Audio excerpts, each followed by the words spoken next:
अरे सीरियल में तो ऐसे मग्न है जैसे आज रात का खाना पड़ोसी आकर बनाएंगे। मुझे पता ही नहीं था आपने अपने बेटे की शादी पड़ोस में भी की हुई है। हैं? मतलब?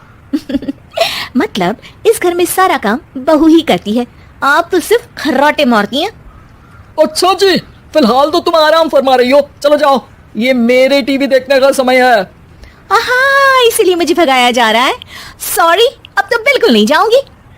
प्राची की इस बात पर दोनों सास बहू के बीच टीवी रिमोट के पीछे बच्चों जैसी छीना झपटी शुरू हो जाती है, जिसके बीच श्लोक भी काम से घर वापस आ जाता है।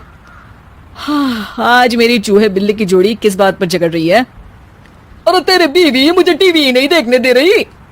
अरे तुम्हारी मम्मी मुझे खाना बनाने के लिए फोर्स कर रही है।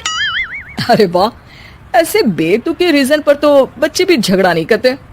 अरे मुझे कुछ मत बोल, सब इसने ही शुरू किया है। हाँ हाँ, जैसे आप तो बहुत दूध की धूली है ना। अरे बस दोनों चुप। प्राची जाओ, खाने की तैयारी करो। और माँ तुम छोड़ो, तुम्हें क्या बोलूं, शांति से अपना सीरियल देखो, मुझे दोबारा लड़ने की आवाज सुनाई नहीं देनी चाहिए। ऐसा बोलकर श्लोक वहां से चला जाता है, जिसके पीछे पीछे प्राची भी कुछ न कुछ बड़बड़ाते हुए रसोई में चली जाती है। हाँ हाँ, सासू जी को तो कुछ बोलेंगे ही नहीं, बस मुझ पर ही हुक्म चलता है, खाना बनाओ, जैसे मैं इनके घर में खाना बनाने के लिए आई हूँ। इसी तरह शाम बीतती है और रात को श्लोक और प्राची की सास खाना खाकर सोने चले जाते हैं, लेकिन प्राची गुस्से में कुछ खाए बिना काम में ही लगी रहती है। इस घर में किसी को घंटा फिक्र नहीं पड़ता, मैं खाऊं या भूखी रहूं। प्राची कुछ देर के लिए रसोई से बाहर जाती है और जैसे ही वापस आती है तो वहां दूध का भरा ग्लास देखकर हैरान रह जाती है। फिक्र पूरी है, बस दिखाना नहीं है। प्राची दूध पीकर सोने चली जाती है और अगली सुबह एक बार फिर सास बहू का कार्टून नेटवर्क स्टार्ट हो जाता है। ये तुमने ही किया है। अरे अजीब जबरदस्ती है, मैं बोल रही हूँ मैंने कुछ नहीं किया। दोनों ने मिलकर पूरे घर को पागल खाना बनाया हुआ है। यहाँ कोई नॉर्मल इंसान तो रह ही नहीं सकता, इसीलिए अब पड़ोसी क्या रिश्तेदार भी घर आने से कतराते हैं। और सुन बेटे, तू भी चंगा, तेरी माँ भी चंगी, तेरी बीवी भी चंगी, रिश्तेदार। हाँ जी, आपको नहीं पता क्या, गंगाधर ही शक्तिमान है, रिश्तेदार ही। हाँ हाँ, बस समझ गया। कभी जानवरों जैसे लड़ेंगी तो कभी जुगलबंदी करेंगी। भाई मैं आप दोनों के बीच में नहीं फंसना चाहता। सास बहू की इस मनमौजी जोड़ी से परेशान होकर श्लोक अपना सिर खुजलाता वहां से चला जाता है। चलो अब मैं भी कीर्तन में जा रही हूँ।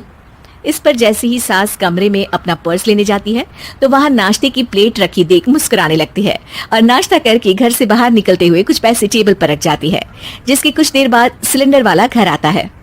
ओ मोरी मैया, मैं सिलेंडर के बारे में तो बिल्कुल भूल ही गई थी। घर खर्च के सारे पैसे भी मम्मी के पास है और श्लोक से बोला उल्टा 4 बात सुनाएंगे। प्राची ये सोच ही रही होती है कि अचानक उसका चेहरा चमक उठता है और वो घर में आकर इधर उधर देखने लगती है।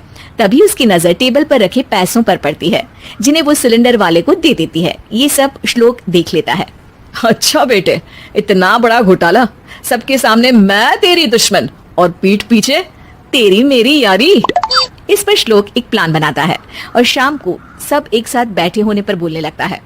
माँ, तुम दोनों की बहुत लड़ाई होती है, इसलिए मैं सोच रहा हूँ कि प्राची को उसके घर छोड़ाऊं, इससे वो भी खुश रहेगी और तुम भी। अचानक श्लोक की ये बात सुनकर सास बहू शौक से उसकी तरफ देखती हैं। अरे ऐसे कैसे घर छुड़ाओगे, मुझे कहीं नहीं जाना।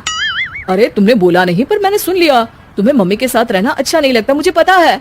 अरे वो अरे, जब बहू खुद कुछ काम बोले तो वो तुझे सुनता नहीं, और अब जो इसने बोला ही नहीं वो तू समझ गया। जब उसे नहीं जाना तो फिर जबरदस्ती क्यों कर रहा है? अच्छा, फिर आपको मौसी के घर छोड़ाता हूँ। बस अब आप दोनों एक घर में एक छत के नीचे नहीं रह सकती। मैं इस टॉम एंड जेरी की जोड़ी को और नहीं झेल सकता। है? ऐसे कैसे नहीं रह सकते? तुम्हें इतनी दिक्कत है तो तुम्हारा बोरिया बिस्तर पैक कर देती हूँ, लेकिन मम्मी जी कहीं नहीं जाएंगी। बिल्कुल यही सुनना था मुझे।